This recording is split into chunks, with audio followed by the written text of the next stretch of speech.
നമസ്കാരം. ബൈബിൾ നിമിഷങ്ങളിലേക്ക് എല്ലാവർക്കും സ്വാഗതം.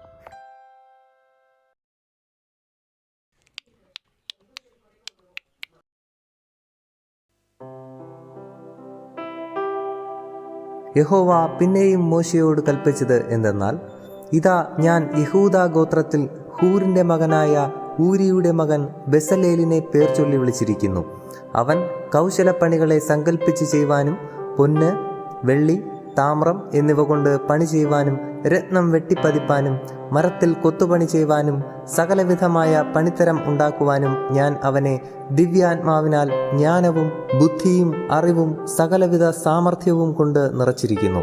ഞാൻ ദാൻ ഗോത്രത്തിൽ അഹീസാമാക്കിൻ്റെ മകനായ ഒഹോലിയാബിനെ അവനോടുകൂടെ ആക്കുകയും സകല ജ്ഞാനികളുടെ ഹൃദയത്തിലും ജ്ഞാനം നൽകുകയും ചെയ്തിരിക്കുന്നു. ഞാൻ നിന്നോട് കൽപ്പിച്ചതൊക്കെയും അവർ ഉണ്ടാക്കും. സമാഗമന കൂടാരവും സാക്ഷ്യപെട്ടകവും അതിന്മീതെയുള്ള കൃപാസനവും കൂടാരത്തിന്റെ ഉപകരണങ്ങളൊക്കെയും മേശയും അതിന്റെ ഉപകരണങ്ങളും തങ്കം കൊണ്ടുള്ള നിലവിളക്കും അതിന്റെ ഉപകരണങ്ങളൊക്കെയും ധൂപപീഠവും ഹോമയാഗപീഠവും അതിന്റെ ഉപകരണങ്ങളൊക്കെയും തൊട്ടിയും അതിൻ്റെ കാലും വിശേഷ വസ്ത്രങ്ങളും പുരോഹിതനായ അഹ്റോന്റെ വിശുദ്ധ വസ്ത്രങ്ങളും പുരോഹിത ശുശ്രൂഷയ്ക്കായിട്ട് അവൻ്റെ പുത്രന്മാരുടെ വസ്ത്രങ്ങളും അഭിഷേക തൈലവും വിശുദ്ധ മന്ദിരത്തിനുള്ള സുഗന്ധ ധൂപവർഗവും ഞാൻ നിന്നോട് കൽപ്പിച്ചതുപോലെ ഒക്കെയും അവർ ഉണ്ടാക്കും. യഹോവ പിന്നെയും മോശയോട് കൽപ്പിച്ചത്, നീ ഇസ്രായേൽ മക്കളോട് പറയേണ്ടത് എന്തെന്നാൽ, നിങ്ങൾ എൻ്റെ ശബ്ബത്തുകളെ ആചരിക്കണം.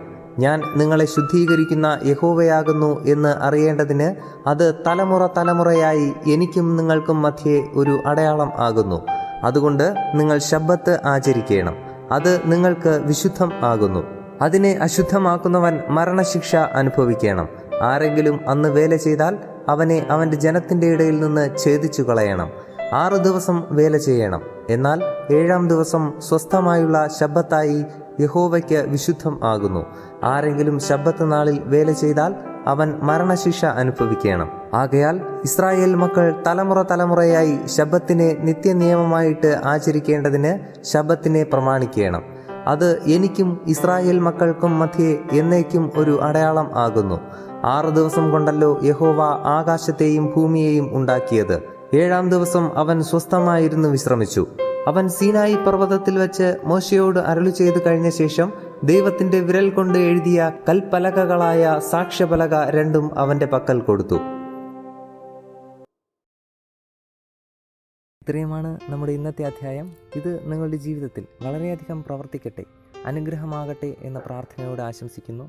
ദൈവം ഒരു ദിവസം കൂടി നമ്മുടെ ജീവിതത്തിൽ അനുവദിച്ചു തരികയാണെങ്കിൽ അടുത്ത അധ്യായത്തിൽ നമുക്ക് വീണ്ടും കണ്ടുമുട്ടാം.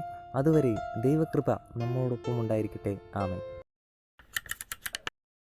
നിങ്ങൾ ആദ്യമായാണ് ഈ ചാനൽ കാണുന്നതെങ്കിൽ ദയവായി ശ്രദ്ധിക്കുക. ബൈബിൾ ആദ്യം മുതൽ അവസാനം വരെ വായിക്കുന്ന ഒരു പ്രോഗ്രാമാണിത്.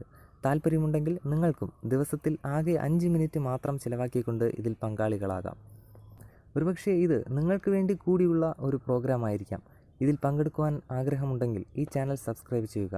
പ്രത്യേകിച്ച് നിങ്ങളുടെ സുഹൃത്തുക്കൾക്ക് ആർക്കെങ്കിലും ഇത് ഉപകാരപ്പെടും എന്ന് നിങ്ങൾ കരുതുന്നുണ്ടെങ്കിൽ അവർക്കും ഇത് ഷെയർ ചെയ്യുക. ഒരുപക്ഷെ അതുവഴി നിങ്ങൾ അവരുടെ ജീവിതത്തിൽ ഒരു അനുഗ്രഹത്തിന് കാരണമാകാം. ആദ്യം മുതൽ തന്നെ ബൈബിൾ വായിച്ചു തുടങ്ങുന്നതിനായി ഒരു ലിങ്ക് ഞങ്ങൾ ഡിസ്ക്രിപ്ഷനിൽ കൊടുക്കുകയാണ്. അതുവഴി നിങ്ങൾക്ക് ബൈബിൾ ആദ്യം മുതൽക്കേ വായിക്കുവാൻ സാധിക്കും. ഇനിയുള്ള വചനങ്ങൾ അപ്ലോഡ് ചെയ്ത ഉടനെ തന്നെ അറിയുവാനായി ബെൽ ഐക്കൺ പ്രസ് ചെയ്യുക. ഇതിലൂടെ ദൈവത്തെക്കുറിച്ച് കൂടുതൽ അറിയുവാൻ, ദൈവത്തിൻ്റെ അനുഗ്രഹം കൂടുതലായി അനുഭവിക്കുവാൻ നമുക്ക് കഴിയട്ടെ എന്ന പ്രാർത്ഥനയോടെ നന്ദി, നമസ്കാരം.